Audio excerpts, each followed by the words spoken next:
All right. Hi, everybody.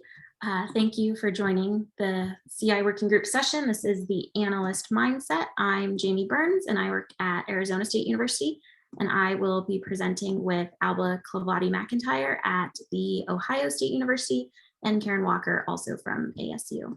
Next slide, please. So Karen, Alba, and I often hear from people around the country wondering how can they do strategic and competitive intelligence at their institution? And they often ask us about the tools that we use. And while, of course, we use some tools, the key to this kind of work is the process that we'll share today and really the mindset of the analyst. And so the analyst mindset frames every step of our CI process, from engaging with your stakeholder to collecting and analyzing data to creating visualizations.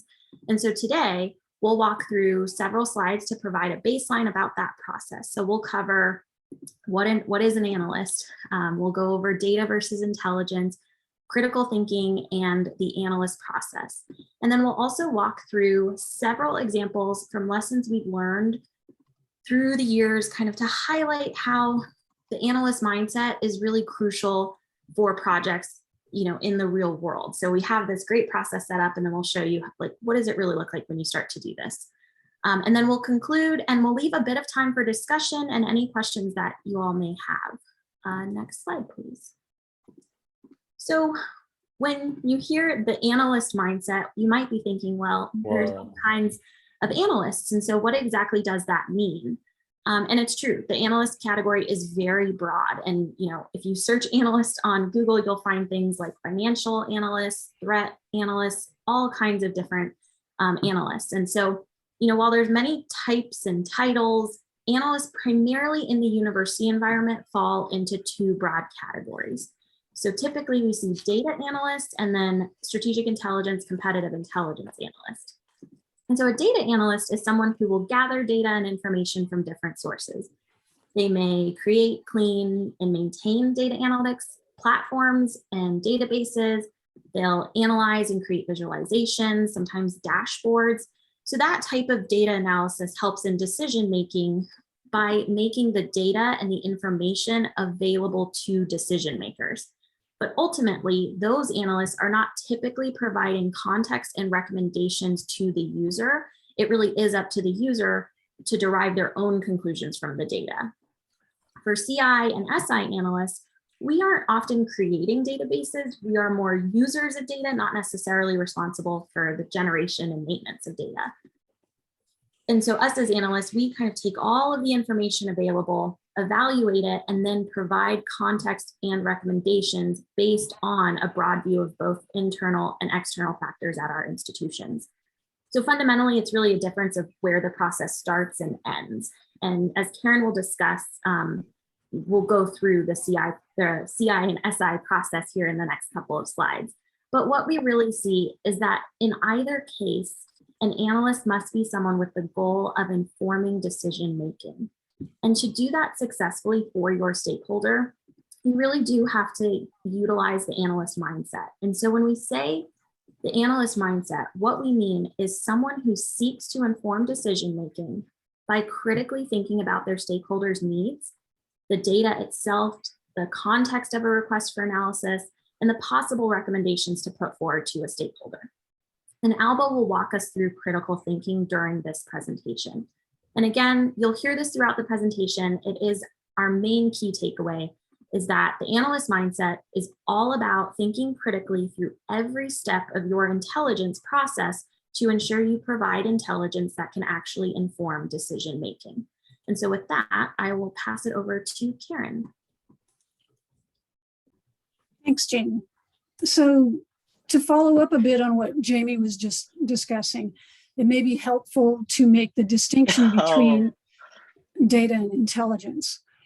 So, because these terms are often used interchangeably, but they're actually very different things.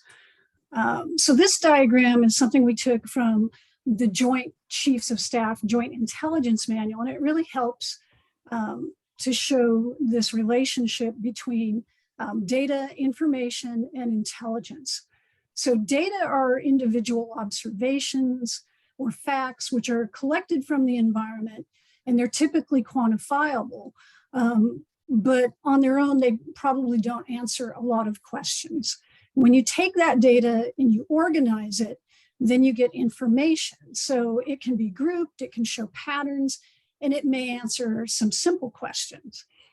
Intelligence is when the analyst is able to take that information and then relate it to other known facts or information, and then arrive at insights that lead to decision making.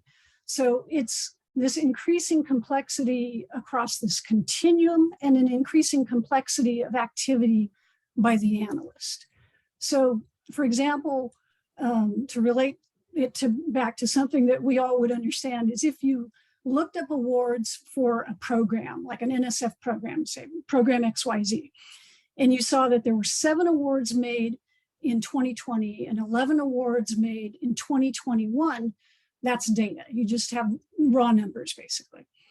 If you dug a little bit deeper and you found that of these 18 awards, on average, they had 26 external partners, then you have some useful information. You have a little information on the value of partnering in this program.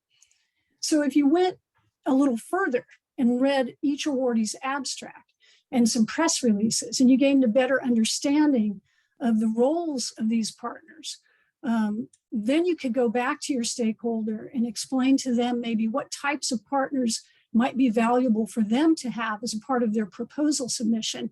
Then you're supplying them with some real actionable intelligence.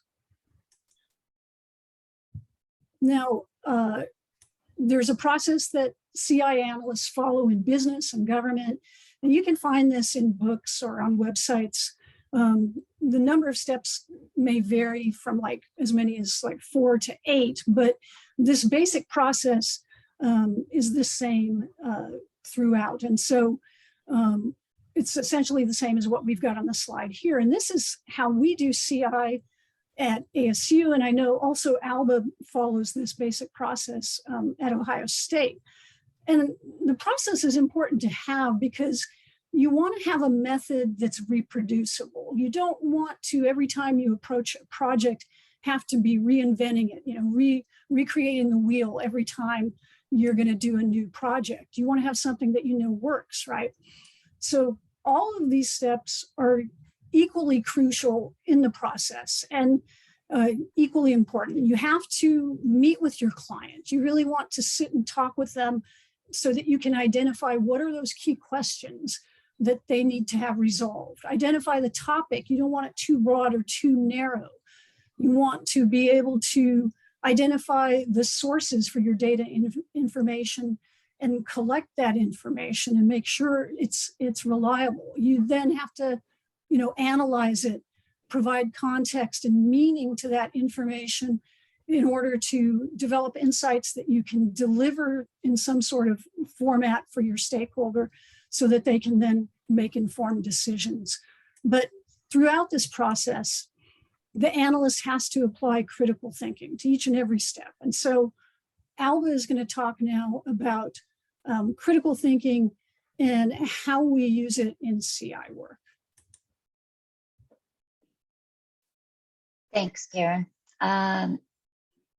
So Jamie mentioned the CI and SI analyst will provide context and recommendations. Karen mentioned the difference between data and intelligence and the importance of having that process delineated to actually provide actionable insights. So underlining all of this, the fact that we provide context and recommendations and follow a process is the critical thinking. But everybody talks about critical thinking. But what actually is critical thinking? You can Google it and you find numerous definitions of critical thinking. It varies a little bit according to the area that the person is, or psychology or business, things like that. But what this that we have here is definition that we thought was adequate for our case. So in this case, critical thinking is the intentional application of rational, higher order thinking skills such as analysis, synthesis, problem recognition, and problem solving, inference, and evaluation. In essence, critically thinking about an issue, you will be assessing the validity of something in a disciplined matter. And this disciplined matter then links to the process that Karen was talking about. So how exactly we link this? Next slide, please. So you have here in the left side of the slide is the same process that Karen was talking about, but now it's vertical, so it would fit in the slide. You will apply this critical thinking to basically every step of this process. As the steps are permitted. Sometimes you don't have time to interview the client, but you will apply then critical thinking and analysis and basically intentionally analyzing each step of this process. So you start with analyzing the scope of the issue. What is the stakeholder needs? Asking quality questions to understand what is that your customer is, the objective of your customer. You identify and challenge key assumptions. Be truthful and unbiased. And I mean key assumptions. The customer comes with some assumptions. You have some internal assumptions about the project. It's not, sometimes we see some projects that they're absolutely bonkers, and you have to eliminate yourself from any judgment regarding the project or what the project outcome or objectives are. When we say critical thinking, normally we think about data and information, but it is not limited to that. However, you do have to check your data sources, seek the reliable ones, evaluate all the information and data that you are receiving, and understand all the caveats of the data. What the data is telling you and what the data is not telling you is as important.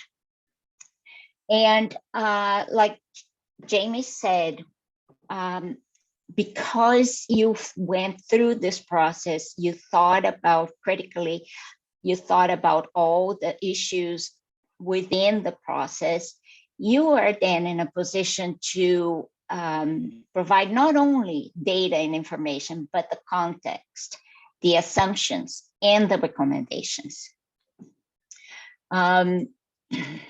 Next slide, please. So we have three real life examples that happened throughout our work history, and they demonstrate how to apply this critical thinking on several steps of that process. So we'll start with Karen and one of these examples and what exactly we've learned from those situations. So several years ago, I got an email from the president's office, and attached to the email was a scan of a sticky note. And the sticky note was from our president, President Crow, and written on the sticky note was just 5 words, and it said, "Need everything on citrus farming." And that was it. So there was nothing else to the email other than that they said, "Need this right away."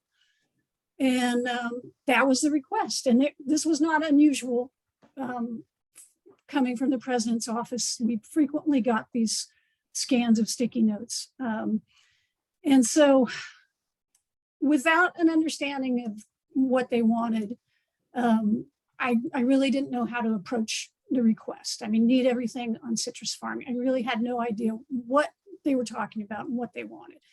And I knew I wasn't going to get to interview President Crow. I mean, this is a man who has his schedule broken down into 15-minute segments. There's no way I was going to get to talk to him.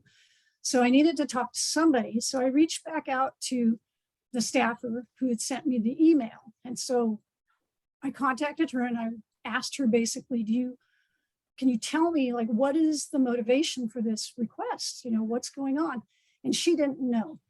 So I asked her, you know, well, is there anything coming up, any meetings coming up on this topic? And she didn't know, but she connected me with his scheduler. And so through some effort, we discovered that he was meeting a state senator. And this was actually on the agenda for the conversation. But that was all that she knew. It was just, this was on the agenda. So with that in mind, I started thinking about how am I going to figure this out, right? So I searched for information on the senator. And of course, you know, he had a website, he had press releases and stuff. Then I started searching information on citrus farming in Arizona, which I didn't know at the time, but Arizona does a lot of citrus farming. So that was a new piece of information. And then I started searching on information on citrus farming in the nation and in general. And so this picture started to form. It turned out the senator had citrus farmers as constituents. And it turned out the farmers had two big concerns that had been rising up in the media lately. One was about water allocation in the state. This is always a big concern about water here in Arizona, but for farmers especially. And they were very concerned that they were not going to get the water allocations they needed for their citrus crops. The second concern they had was that there was a pest, a fly, that was destroying citrus crops in Florida. And it looked like it was migrating west. And they were concerned about this because so far, nobody had been able to come up with anything that could stop the fly that didn't also destroy the crops. So it seemed that the senator was probably looking for ideas for help, how he was going to kind of, you know, help his constituents. And so I knew that what I was really being asked to do was put together one of our main products for our CI team, which is a capacity analysis, which is a collection of subject matter experts at ASU. And so I was able to pull together a document that had water policy experts, it had biologists, it had some agriculture people, climatologists, and so forth. And I sent this off to them and they seemed pretty happy with it. But without an understanding of what the actual motivation was behind the request, I might have delivered something completely out in left field. You know, I could have put together some sort of like history on climate citrus farming, or compared citrus farming in different region, or the history of citrus farming in Arizona, or whatever. So it's just important that you understand the context behind every request. And key to that is being able to look at something and ask the right questions. Think about what are those questions? What is it you need to know? Who is the person asking the request and why are they asking it? And so even if you can't always get to the person to interview them, there are still questions you can ask and resources you can go after. And so that's my example. And with that, I will turn it over to Jamie. All right, so my example is about a project I did on artificial intelligence a few years ago. So I created what we at ASU call a landscape analysis. And so what that is, I was looking at ASU as a university and comparing our research in artificial intelligence to universities all across the country, trying to figure out, based upon, you know, a number of different things, how we fit into the landscape. And what I had done was I'd gone out, looked at publications, and I looked at awards, and I felt like I had most of the story, but I really, kind of looking at the data, wanted to know a bit more. And so I started, you know, asking myself, what am I missing and who can I talk to? And I decided to interview a number of faculty at ASU. We had done a capacity analysis on artificial intelligence, so I knew who our experts were in this area. And I sent off some emails and asked if I could interview them. And through those interviews, I got really, really valuable information that I would have never found in just the numbers alone. And so as I started talking to our faculty, I let them know these are the institutions I've identified as the top 10 for artificial intelligence in the country. And, they pretty much agreed. They were like, yes, those are the top 10. However, what I got that I would have never found in the numbers was some information about an institution that wasn't kind of a leader at the time, but they were making, really big efforts to hire AI experts. And so our faculty let me know they'd been recruited by this institution, their friends had been recruited by this institution, they had made some major hires, and that we might not see their publications and awards today at, this top 10 level, but given who they were hiring and given the effort they were putting into AI research, they could be a major player, a couple years from that point. And so that really showed me that it's so important to, one, do human intelligence, because you can get really good information from, numbers and databases and things like that. But kind of that next level of talking to people gives you some things that you just can never find in the numbers alone. And especially for AI, but also relevant for other topics, is that data can lag. AI, as I'm sure you all know, is a super fast moving topic right now. And the publications and awards, even though they were pretty current, they were still just too old. And so, interviewing faculty, interviewing, RD professionals at other universities, kind of all of these different networking, opportunities we have to start gathering human intelligence is really crucial, because it may just be more current information. And I'll kind of say, even though, you're doing interviews, we still have to use that analyst mindset. And so, we have to be aware of bias. And so I did interview several faculty members. I didn't just interview one faculty member because, of course, they would have their own biases. But by interviewing a handful of people, I gathered a larger picture, and I could see some of the, commonalities between all of the interviews. And then along with bias is this idea of listen to what they're saying, but also confirm what they're saying, because they know what they know, and that's great. That's why you're interviewing them. But as an analyst, it is still our job to kind of go back and confirm everything. So when I was told that this institution was, cluster hiring AI faculty, I didn't take that at face value. I went out and looked at press releases to see, of course, if you hire a major AI researcher, your institution's going to brag about it. So it was in a press release, and I could see that. I could see postings for, different levels of professors for AI research. And that was kind of my way of saying, okay, yes, our faculty, what they're seeing is really what's happening. And so my really big key takeaway is that the analyst mindset really does require us to go beyond the numbers. There's just so much information out there that you can get with a simple phone call normally. And so that's kind of my big lesson learned. And with that, I will pass it to Alba. Thanks, Jamie. So my example is a little bit different than Jamie's and Karen's, but real example, real data. What you're seeing here is data that I presented, or publication data that I presented to a college research advisory at OSU. And Mathieu and I were invited to talk about what we could do to help the college in terms of research strategic planning. So we put together, I put together, I'll leave Mathieu out of this one because that was a painful experience. What I put together is basically a demonstration. What you see here is a demonstration of the bubbles are areas of science. So I wanted to pass the information that the areas of science inside the college have different outputs that is given, in this case is given by the size of the bubble. And it falls in the range of impact that in this case is given by the X and Y axis, and the top 1% most cited and the top 10% most cited. This was years ago. We were just starting with bibliometrics.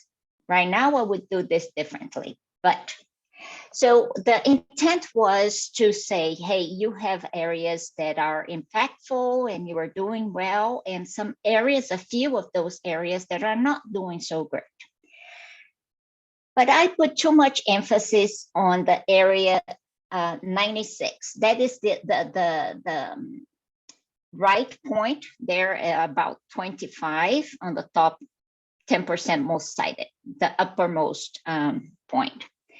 So I was enamored by this point, this area, because extremely high impact in both cases, 10% or 1%, with just one faculty actually publishing in that area. So I focused a lot of time during that meeting on this extraordinary, impactful area. And I said, perhaps this is best in the country. And my recommendation at the time was to enhance this area and create a cluster of research around this faculty. The recommendation per se is not bad, except that the conclusion that I got from this specific analysis was faulty. Nobody said anything to me, thank God, during the meeting. Everybody was like, okay.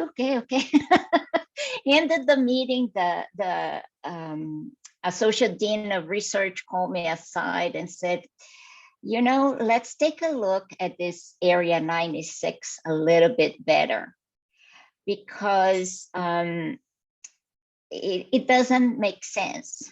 It does not make sense this person have this much impact, because really he doesn't bring money to the department or the college. And there had been some complaints, external complaints of citation manipulation. So my job then was to look at this exact point, this area, this person, and go back in time and look at all the history of publications for this person. And unfortunately, yes, there was indications, strong indications that he was manipulating the citations. And he was manipulating the citations by creating low impact journals that required whoever was publishing in those journals to cite his work. And there was a lot of self-citation. So that was very embarrassing and an experience that scarred me for life. So what exactly did I do wrong and what did I learn? So what I did wrong was too much reliance in one type of data. I picked publications and I drew conclusions from publications, when in fact you have to add publications, you have to look at grants, proposals, and now we do this. We combine all these pieces of this puzzle that is capacity and competency for the university. So every information that will yes, this didn't go as planned at all. So you need all different types of data to form this picture. My second mistake was I was dealing with publications, but I used just one source of publications. So if you're dealing just with publications, then it will come the case that it is just one type of data. try to have more than one source to increase the coverage.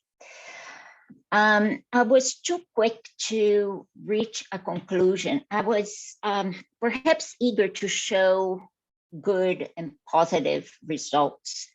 So meaning that I created my own confirmation bias here. So be aware that sometimes we want to give good news and we fit the indicators to demonstrate those good news.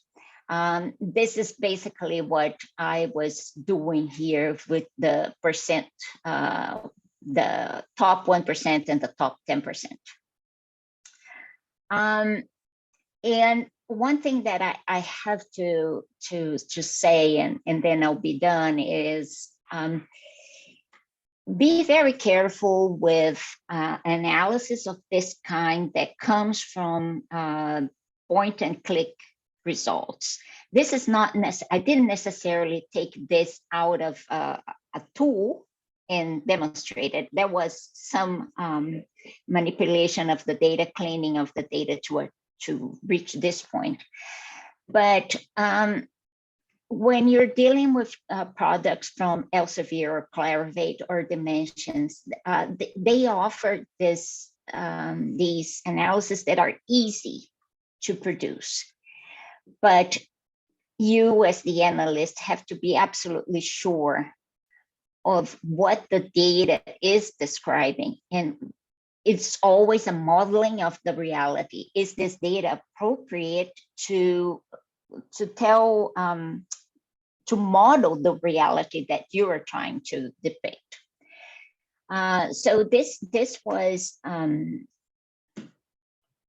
an experience that scarred me for life, and now I'm absolutely obsessed about what is the data mean? What are the outliers, positive or negative? Just look deeply into your outliers, because you will face someone that understands the data better than you, and you will need to respond to those questions. So this is it for me, and Karen now will talk about our conclusions.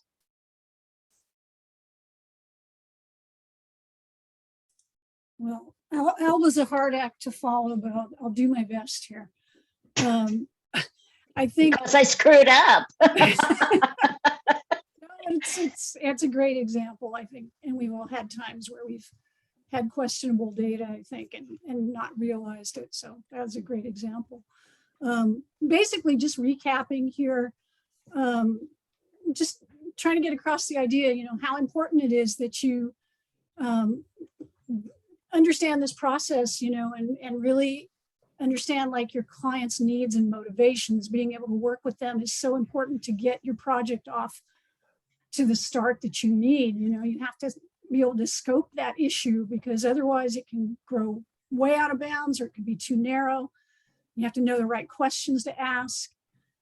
Being able to look at that data critically, and I think Albert's example is a really good demonstration of how you have to understand your data, understand what you're measuring, what the data is saying and what it's not saying, and what caveats there are to the data, and being able to express that, going beyond the data and providing that context, because that's what, being a CI analyst is all about, is being able to provide the insight to our stakeholders, and, being able to apply critical thinking at every step in the process, not just when you have the data, but, when you're trying to set up the project and figuring out what are the questions I'm asking, what am I trying to resolve here, what are we trying to deliver. You have to really apply those critical thinking aspects to every step. And with that, I'll move over to Jamie, and she has some discussion questions. We had planned several discussion questions, but I think it would be best to start with the questions in the chat. So, all right.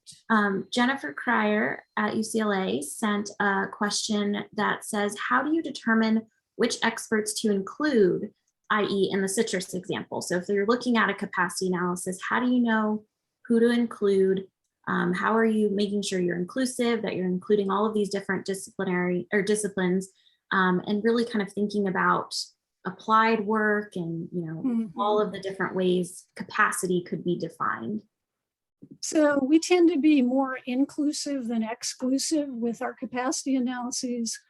In a lot of ways, if it's a topic that's really broad, like we've had capacity analyses on things like water, in that case, you know, we tend to include a lot of people who will be in sort of this peripheral space, which might be people you wouldn't think about. Like we've included people in the humanities who maybe are writing books about water or performing plays about water. So unless we are specifically told by somebody, hey, I'm looking for engineers or I'm looking for, you know, people in natural sciences, our inclination is to go broad. And so, yeah, a lot of times it may not be somebody who's specifically like, oh, I'm a, you know, an agriculture person who focuses on citrus plants, but it might be somebody who could help that person do their work because maybe they build an instrument that would assist them or something like that. So you really have to kind of think a little bit about it and think about what are things that might be sort of peripheral, but could have applications, or, you know, again, like thinking about what are the policy applications, what are maybe business applications and things like that. And so that's kind of how we approach capacity, because, you know, I know Alba has spoken about this before. There's sort of like, there's capacity and there's competency, and there's a lot of different ways to look at it. And when we're building out, we specifically focus more on capacity because typically with these sorts of requests, they're sort of either building teams or they're trying to provide people who can assist with things. And we're not as focused on competency because maybe we're not looking for somebody who can specifically do just one thing, right?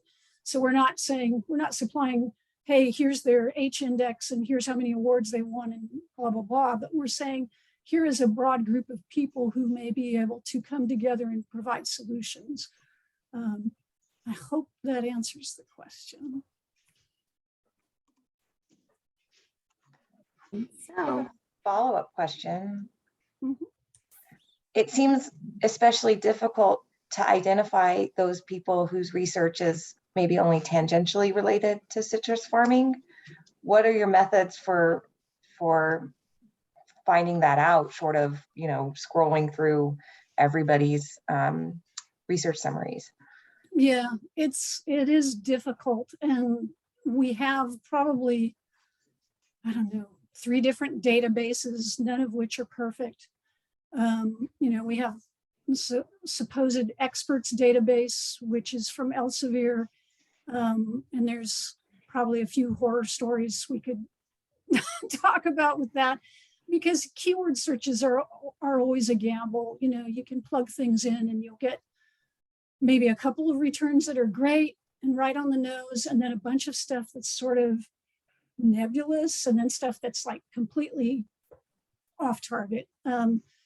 And then we have our internal database, which covers the entire university, which is okay. And then you can go and, you know, if you realize something should be maybe in engineering, you can go and look at departmental databases and things like that. So it really is still pretty grindy to do these things. And it is a situation where typically you're sitting there figuring out what's my plan of attack, right? You know, you don't just jump in and start throwing keywords at it. It's more like, what's my plan of attack? You know, okay, citrus, what's related to citrus? Sometimes you'd sit there and sketch stuff out, or at least that's how I used to do it. I don't know, Jamie's here, and I think Keith is also here from our team. They may have completely different approaches mentally to how they do it, but sometimes I would kind of sketch out a little diagram of like, okay, I know there's going to be people in agriculture, although we don't have many agriculture. So maybe botany, we don't have many of those, biologists. And so, I almost draw out a little picture of like who all would be involved, right?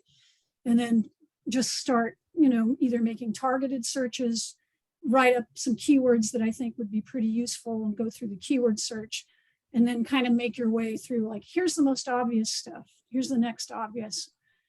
But it's still pretty grindy because there just isn't a perfect tool to use. I wish we had a great, I don't know, AI that we could say, here's my concept, go find everything. But no, it's more just hoping that you can sit down and plan it out and refine it in such a way that you come up with some really good terms and you know where to look for it. So I'll kind of add to that, Karen, and say one other, and this kind of also answers that question, but also the question from Nicole in the chat about, as a non-expert, what do you use to validate data? When I started capacity analysis, I do a lot of reading. I know Karen and Keith, and it's just a ton of reading to begin with, to even begin to understand a topic.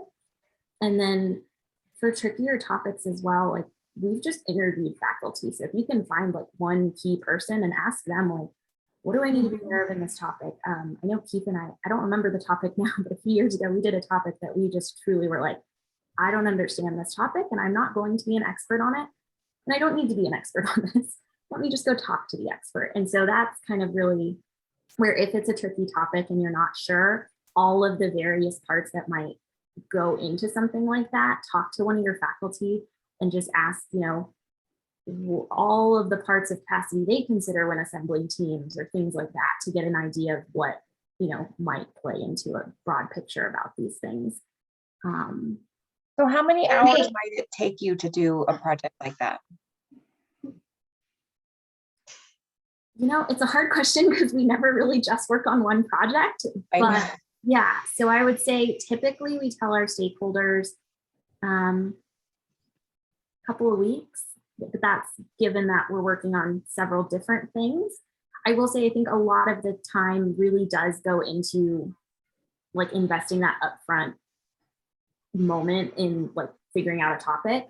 And then as Karen said, it's very manual. And so you have to do all of those searches and validate everything. And then we were just talking about this a few days ago. It's always really helpful to have someone else take a look at what you've done, just to see if you have any blind spots. And so we'll pass things back, all across our team. And that's always incredibly helpful. Obviously slows things down a little bit, getting someone else, but it makes the product a bit better at the end. So that's kind of worth it. Let me say something responding to Carrie about how to find faculty on the periphery of a topic or to be more encompassing. Mathieu and I work a lot on this because for us, the definition of the topic and what is the scope of this topic it's going to determine the success or not of what analysis you're going to do. So we always, there's always a technical lead. Basically, that is the faculty or the center director that is requesting this information. And there's a lot of back and forth on this definition of this keywords of the area of science that really makes the core of the request. So they always have also a list of faculty they think it must be there. Those people act like a gauge for your search. So you search, if those people are there, you're searching the right way, or your results are consistent. And there's a dog barking. And we search publications. We don't use expert portals like Karen said. They use. We don't rely on those, but we look then for proposals, because that will give us more updated information. Someone mentioned, maybe they haven't published anything yet, but they are submitting proposals in that area. So for us, that measures intent of working on that area. Mm-hmm. So, and we are in constant communication with the technical lead to see, we found this body of people. Does this make sense? Yes, it makes sense. And Scopus has if you find people there, they have like topics that they are linked or publishing more. So sometimes we use those two to give an idea of the topics and how to expand those topics. I'll say also, although we use the internal databases, in our capacity analysis, we had to start doing this because people were saying, well, I'm not in the capacity analysis. Why am I not there?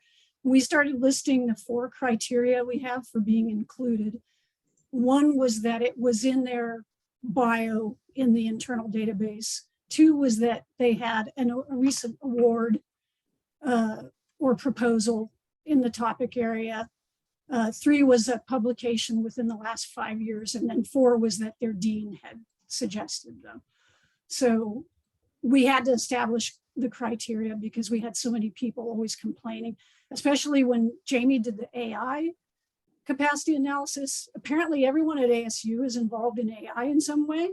So we had to like list in the document. And so we have that now every time. And it's just part of the process. But yeah, it's you have to establish some sort of criteria for inclusion or otherwise. There's still some wiggle room, of course, because you could say, well, this person has done some, a paper on policy that relates to this. But yeah, otherwise you'll go crazy trying to figure out how to include or exclude people. But yeah, Alba's right in saying that awards and publications are a good metric for that. And we do include proposals, as Karen mentioned, and that really is very purposeful so that we aren't just, there might be someone who is really interested and really active in an area, but maybe they haven't gotten an award yet, but they are still really active. And so we want to kind of respect that, all of the types of expertise and capacity that could be out there. Again, erring on the side of inclusion. There is, let's see, there's another question here. If we have time, how do you weight the data for landscape analyses? Do grants and publications carry equal weight? Okay, that's a really good question. So when we're doing landscape analyses, we look at grants and publications, as we mentioned. I don't think they carry equal weight, and we do typically kind of have like a weighted system that we'll do. We'll look at institutions that are winning large center, that have large centers in an area to kind of show investment, large expertise. But publications are still really valuable because they often, if you're doing a lot of publications, maybe you haven't gotten a grant yet, but you're really, kind of working your way there. Or maybe your research is moving in a different area and you've gotten an award and now you're publishing all the research you're finding and moving, kind of somewhere else. So it really is kind of a cyclical process. I wouldn't say one carries necessarily more weight than the other, but we are looking at competitors for research grants typically. So we do kind of look at who has won particular grants or things like that. But I wouldn't discount publications still. Yeah, I have actually, we put together a presentation for NORDIP that deals with this factor of weighing the activity, basically, right? Not externally, but internally. So we were finding capacity, and there were like a lot of faculty. And because we looked at different data, we look at proposals, we look at proposals awarded, publications, patents, or any other service, for example. So but this not external again. You can add weight, and we did add weight more to being a PI than being a co-PI. Publications would be a lower weight, for example, because in that context, being a PI was more important than publishing a lot in a conference, for example. So, but we had to work the weight of the variables, so the people that were co-PI in 13 submissions were not ahead of the one that was PI in 5, right? So you work that out to so the ranking makes sense. Basically, that's how we worked it. Well, it's 11 o'clock. I want to be respectful of everybody's time. But thanks so much for coming, and hopefully we will reconvene in the fall and with some new meetings. So nice to see everybody. Have a great rest of your day. Yes. Thank you. Bye. Bye.